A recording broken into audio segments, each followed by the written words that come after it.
shima ya minge kungwa evene omba benim sashi evenze mbabuleke kumambe o shawungu wenza wambakyo wanakuwa nomo kula yangana hane maunguwe yange mama nipe nyiyaeta mbasula kule yange nasemba ipa wanangu katile mama waenda usha unyiongande omba gbavaka onakumbu weo waensula madamba oluna tembe obute kenete chifa tembe jija omba ndavaku zaka wango wa mava keke te mugangu wangana monyolo vasulu shima babuleke mbachia Joseph shie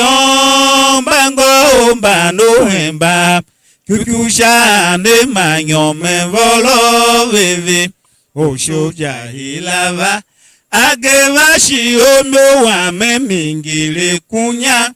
tesele una ne tiambake shimangi mewe zelo shimaya ingi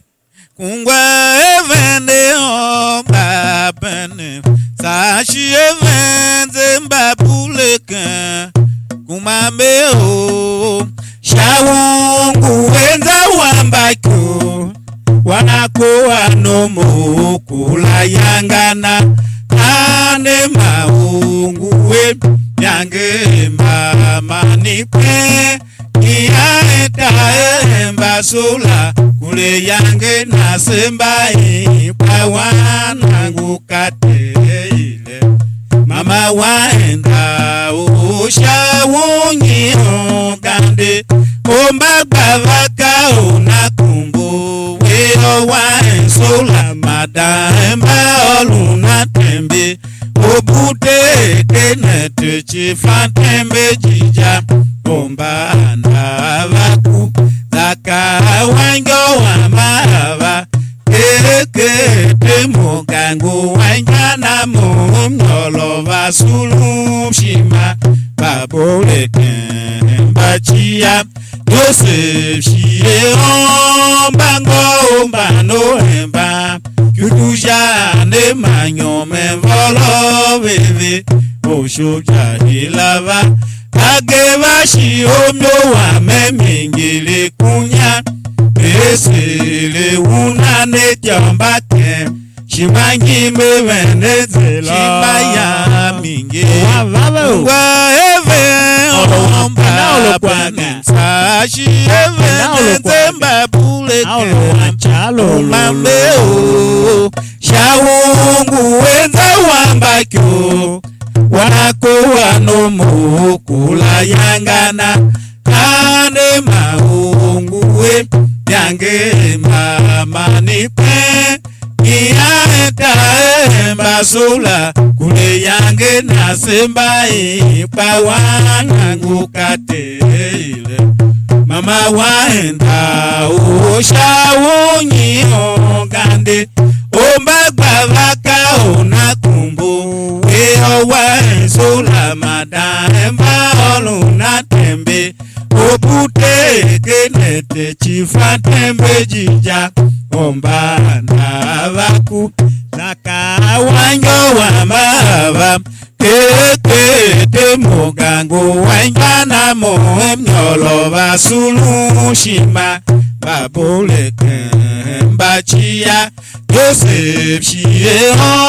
ombango mbano hemba kukusha ne manyome volo veve oshoja hilava ageva shi omyo wa memingile kunya esele una ne tiambake shimangi mewe zelo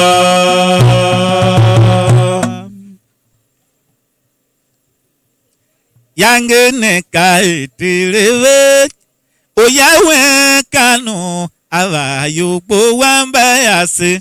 kumbo ya emne masaka wa emba yede nemniliamto emba mume kumbo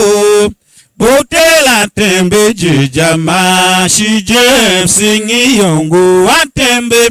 tewe kule yangena baineva ye kanu palu eshima ewayonda ekuka ememu matewe ne meme ya enva kueto a olugondo ombaki akpangula tolotime ha temanguve ombayongo sho omba dem sho akukanu jija avakutemanguve bokina chifeia haiya odokumbule sekenete bokiwena tembe hamemilia nkulu makalugema ape ogene faga ya kanojija azao yangene ka eteleve koyawe kanu avayo po wamba yase kumbo ya emne mama saka wamba ye deneni liapto emva kuneme kumbo butela tembe jijama shije singi yongo watembe tewe kule yangena baineva ekanu palu eshima ewayonda ekuka memu matewe ne meme ya emva kuveto a ulugondo ombaki akangula olotime ha temanguve ombayongo sho omba dem sho vakukanu jija avakutemanguve bokina chifeia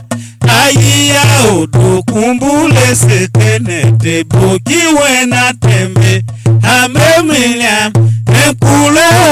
umakalogema ape ogene faga yokano jija azao kangene kai leve oyawe kanu avayo po wamba yase kumbo ya emba mama saka wamba ye deneni liapsi emba kunembe kumbo kutela tembe jijama shije singi yongo watembe ewe kule yangena baineva ye kanu palu eshima ewayonda ekuka ememu matewe ne meme ya enva kuveto a ulugondo ombaki akpangula tolotime a temanguve ombayongo sho omba dem sho vakukano jija avakutemanguve bokina chifeia aiya odokumbule sekeneta bokiwena tembe hamemilia enkulu makalugema ape ogene faga yakano jija azao naishona makange kendem tukange gbele bagu ombagba nyota wopa ufaze injinia toma kujita wo nebe mo wanake dende nilia wane otyoje iyange ikungi echiga tukange gbele bagu ndotyona nashona makange kendem vaya engwenta oshoja ilana komboku hemba jose shieta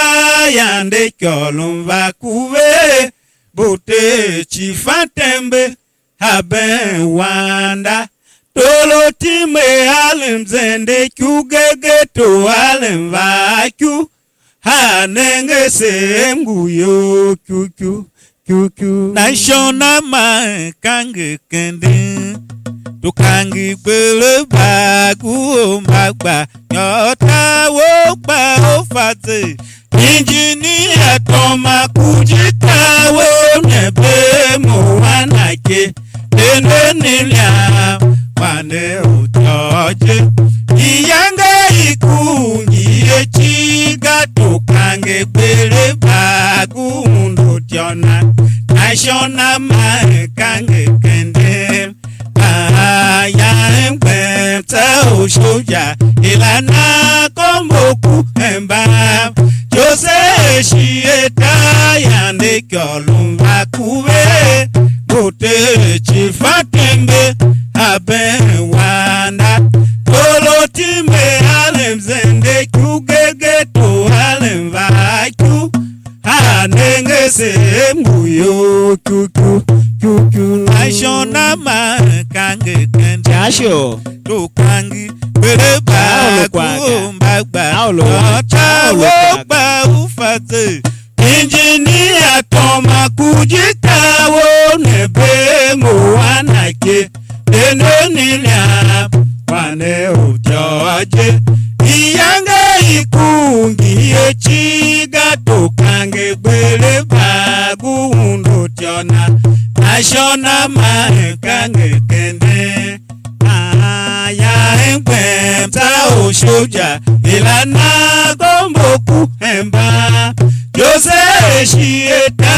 yande kolemba kuwe. Bote chifatembe aben wanda. Tolo time alem zende kugege to alem vaku. Hanenge sembu yo kuku.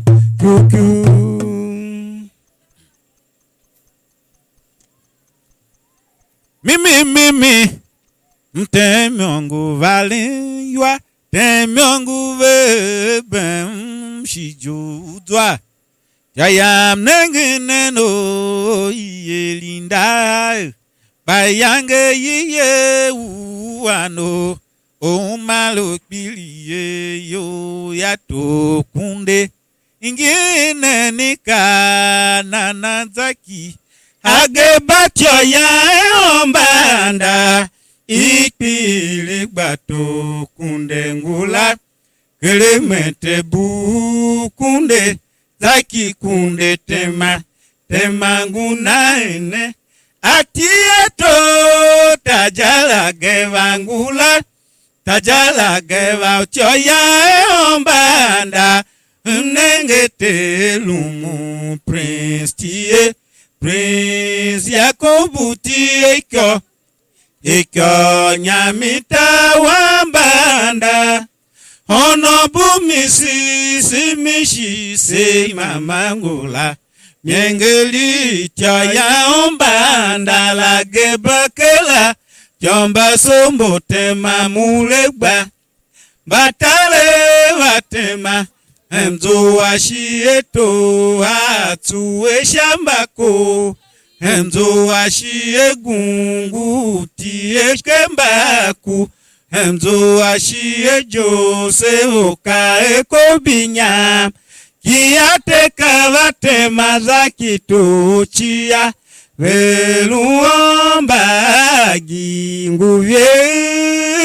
Ikano kizaki sukula kire. Kunevi ya kunyagba zaki kunde. To kunde vele to meolo. Asa to late sikia shami. Shashai la kaulu mutia. Shashai pupu kaele ni mimi. Zaki to kunde valum yo kunde salum nyosumo. Abule nyosumo wanadibom. Meku atyo yam anda ane makuli ungwa. Rafe bengata wembanda kata. Akule ochi tomuse bibilu paka aluse zuadwayo ewo jinji pasema yomba ndale ungwa o mhaladibong umbagba dodibong kondomi nazakuatyo dokunde sain telumu tiekakyo kyo nyamdo ewo ageba otagita kyo nyamo ime wa ekule imi shangome maladibom umbagba dodibom veo maladibom kondomi menza kuatyo dokunde sain telumu tiekakyo kyo nyamdo ewo ageba otagita kyo nyamo ime wa ekule imi shangome maladibom ubaka aladibom kondomi nazakuatyo dokunde sain telumu tiekakyo kyo nyamdo ewo ageba otagita kyo nyamo ime wa ekule imi shangome aladibom umbagba aladibom veo mtodibom kondomi menzakuatyo dokunde sain telumu tiekakyo kyo nyamdo ewo ageba otagita kyo nyamo ime wa ekule imi shangome ngule kuwa tajala geva gbava veo ageva ngula tajala geva umasombo tajala geva shagbawa gbava veo anyamundu tagawa etano ngungula ngule kuo tajala nyangava veo shageva ngula tajala geva umbasombo tajala geva shagbawa gbava anyamundu tagawa etano ngungula ngule kuo tajala geva gbava geva ngula tajala geva umbasombo tajala geva shagbawa gbava anyawundu tagawa etano ngungula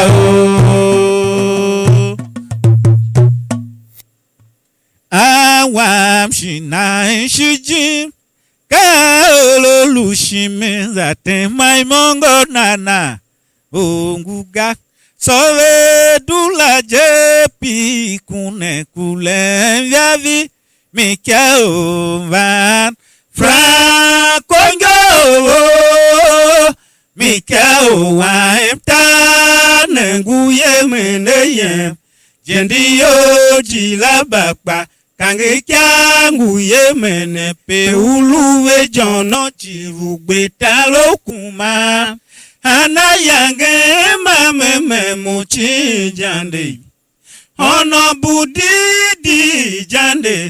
jande special assistant ugovuna Abuja nenga shami nana Moses Ochia okupa hide Abuja kyom yono chivide kyom bamemga Engineer watamo kondo shide kyom shibana ede kyom Nya enjila bashanguna ide kyom kaenashi Pano tele memgu jinge pe utem la meza shale ukunwe meva Ondo wamji la baye kunevi jegande pe umanashe Gumo taitu sute kimbi bazu washie Kyomiji la bahide watyo nyaduwa kikao esenilam Kwa nenyi onto Gumo masha nongu kumbule se wano gondo ekuka keke pesezayo peolo angenguga samsimaka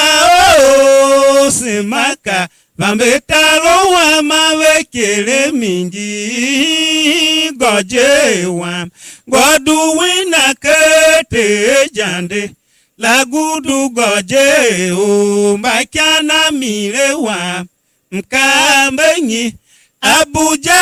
la semase gaya tonemba wa idene toebe awam shina ishiji ka ololo shiminza te mai mongo nana ongoze soe dula jepi kune kule yavi mika oman frankongo mika oman ta nenguye meneye jeni oji labakpa kange kanguye mene pe uluwe jono cherugbe tarokuma anayange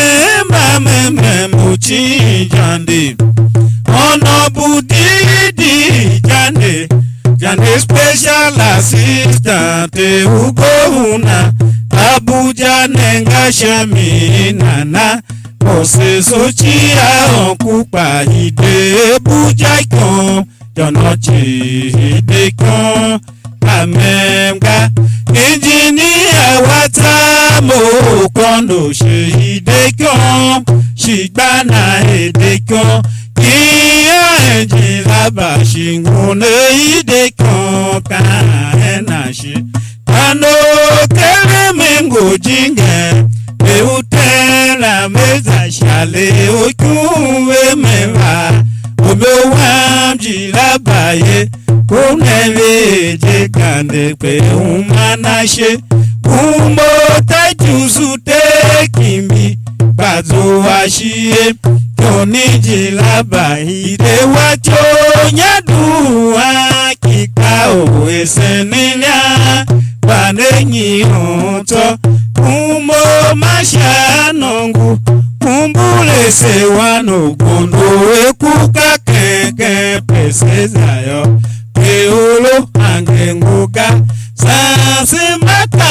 o simaka bambetalo wa mawekele mingi gojewa goduwina kete jande lagudu goje o makana mirewa mkamenyi Abuja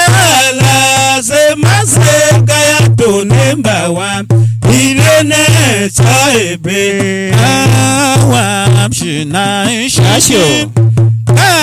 ololu chimiza temai mongo nana unguze sawe dula jepi kune kule vyavi mika ova frankonga mika ova empa nenguye meneye jende yoji labakpa kangeka nguye mene peuluwe jono chirugbe talokuma kana yange mame mochi jande ono budidi jande jande special assistant ugona Abuja nenga shami nana ose sochia onkupa ide buja ikon jono chibide ikon pamemga engineer wata mo kondo she ide ikon she gbana ide ikon iya ejilaba shinguna ide ikon kana she kano temengu jinge la meza shale okuwe mewa omewa mjela baye unevi je gande pe umanashe umo taitu sute kimbi zo ashire yoni jilaba ide wajo nyatu akika o esenilia panenyi unto kumbo mashanongo kumbule se wanu gondo ekuka keke pese zayo peolo angenguga simaka o simaka bambetaro wa mawekele mingi gojewa goduwina kete jande lagudu goje o makana milewa nkamenyi Abuja la semaso gaya tone mawa ilene choibe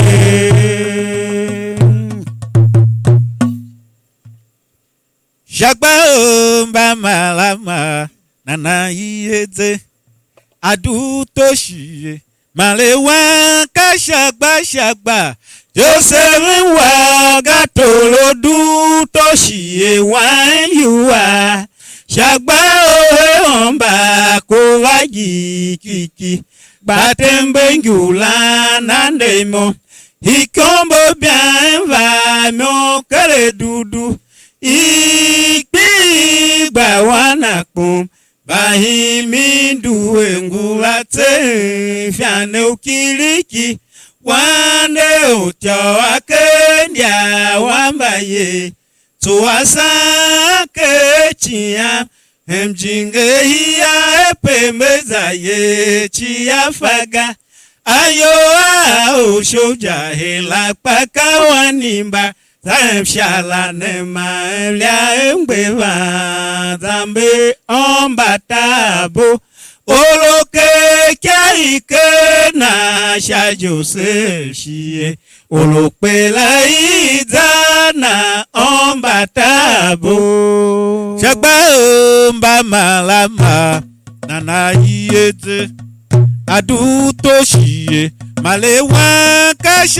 shagba Joseph wa gatolodu toshie wa yuwa Shagba omba kuvaji kiki batembe ngula nandemo ikombo bien va mo kale dudu iki gba wanaku bahimi duwe ngula te fiane ukiriki wane uto akenya wambaye tuwasake chia mjinge iya epemeza ye chia faga ayo ushoja hela kaka wanimba zamshala nema elia mbeva zambe ombatabo oloke kaike na shajose shie olopela izana ombatabo Shagba omba malama nana yete adu toshie malewa ka shagba Joseph wa gatolodu toshie wa yuwa Shagba omba kuvaji kiki batembe ngula nandemo ikombo bien va mo kare dudu iki gba wanaku bahimi duwe ngula te fiane ukiliki wande uto akenda wambaye tuwasake chia mjinge iya epemeza ye chia faga ayo ushoja hela paka wanimba zamshala nema elia mbeva zambe ombatabo oloke kyaike na shajose shie olopela izena ombatabo nyamazenga o yaro mikaova onduwasi chia kanyishiwa mama anyamazenga o yaro mikaova doti meganyi omba yage wa mama anyama tenga o yaro mikaova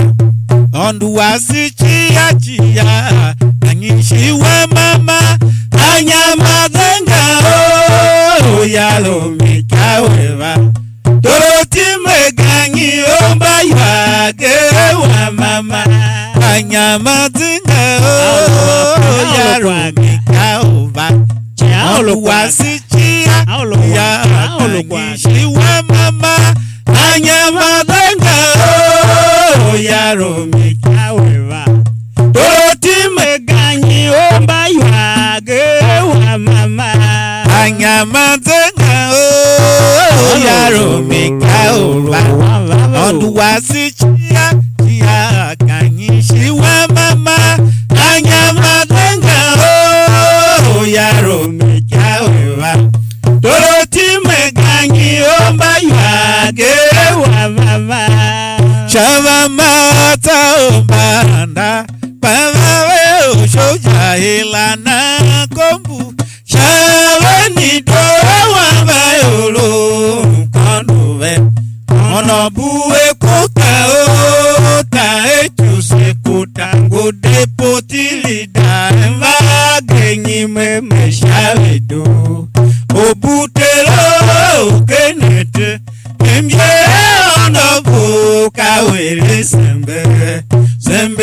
dove mungi se tayombaga faga ta chenje pe yange tomo kwashime wase gaya mika oye kwende mshiva na ondo ngwa esemela msha kupate mangola elinde musha emika olu elinde mo gaya tala emba eshava mame ombanda pavave oshoja ilana kumbu shava ni dowa bayolo konduve ono buwe kuta o ta etuse kuta ngode putileda mva genyi me shavedo obutelo kenete mbye ono buka wele sembe dove munje se payombaga faga ta chenje pe yange tomo kwashime wase gaya meka oye pende mshima na ondo ngwa esemela msha kupate mangola elinde musha emika olu elinde mo gaya tala emba Chavine moe mutokima umbaken mi jo jodo no wa me pele mi ve umbakwe mi sente bakun me shagbare yela wa eto kwase ya Juliana abawa to la gbara we kale ni balo eli to ana Chifelova Tololo aguji o mba pusu wa mpei Ema seye la chafa basha wana emba basha wamba yiho Ema seye la embia tresku wengu wana alapangu wana wana nyakango asene dule nyaka wamba ke omba gbarama bene muwe mutokama omba ke mi jodo no wa me pere mi ve omba kwe vi sente bakun me shagbare yela wa itokwasi ya Juliana abawa tula kwavanwe alenu mbalo elitungu ana Chifelova Tololo aguji o mba pusu wa mkwei ema seyela chafa basha wana emba basha wamba yiho Emaseyela embia tresku wenguana alapangu wana nyakango wasene dule nyakawamba kemba baba tamemtem oshoja baba tamemtem emlukidwa dem ombagba Vatamante oshoja hela tamante emlukidwa dem ombagba Vatamante Joseph shiye tamante emlukidwa dem ombagba Vatamante Joseph shiye tamante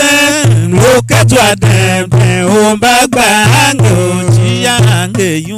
Kambe nano bashalagba mewuamsha Kinege ngoye upate maombagba yesa Kambe bundukude ombashalagba veyampo Kamenten lukadwa dembe ombagba Me opute wamo sakene tetamenten lukadwa dembe ombagba Vatamante sakene te vatamante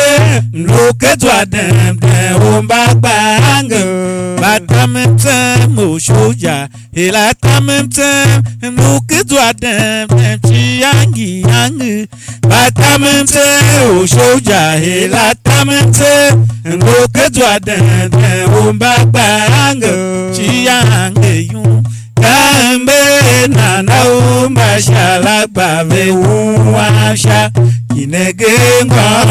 ngoye upate maombagba yesa Kambe bundukuze ombashalagba veyamko Kamenten lukadwa dembe ombagba Opute wamo opute vatamenten lukidwa dembe ombagba sawa Vatamante sakene vatamante